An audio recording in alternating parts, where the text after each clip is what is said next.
यह कहानी है प्राचीन भारत के एक छोटे से गांव की, जहां भील जनजाति के लोग रहते थे। वे साहसी, आत्मनिर्भर और कठिनाइयों से जूझने वाले लोग थे। उन्हीं में से एक महिला थी अम्बा। साहसी और निडर अम्बा का मानना था कि कठिनाई कितनी भी बड़ी क्यों न हो, अपनी शक्ति को पहचानकर हर संकट का सामना किया जा सकता है। एक दिन गांव में अचानक खतरे का सामना हुआ।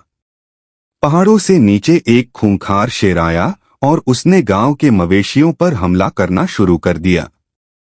गांव के लोग डरे हुए थे और किसी को समझ में नहीं आ रहा था कि इस समस्या का समाधान कैसे निकाला जाए। अधिकांश पुरुष शिकार पर गए हुए थे और गांव में बची हुई महिलाएं और बच्चे डरे सहमे थे। लेकिन अम्बा ने अपने मन में ठान लिया कि वह इस शेर का सामना करेगी। कुछ ग्रामीणों ने कहा, अम्बा, यह मत करो, यह बहुत खतरनाक है।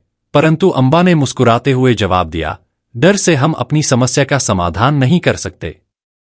आज हमें अपनी हिम्मत दिखानी होगी।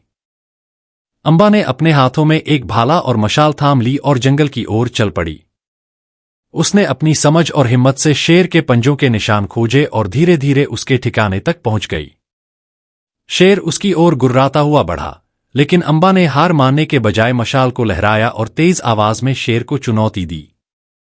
उसकी आवाज में इतना आत्मविश्वास था कि शेर ठिठक गया। अम्बा की साहसिकता और निडरता ने शेर को पीछे हटने पर मजबूर कर दिया। उसने अपनी मशाल लहराते हुए उसे दूर भगा दिया।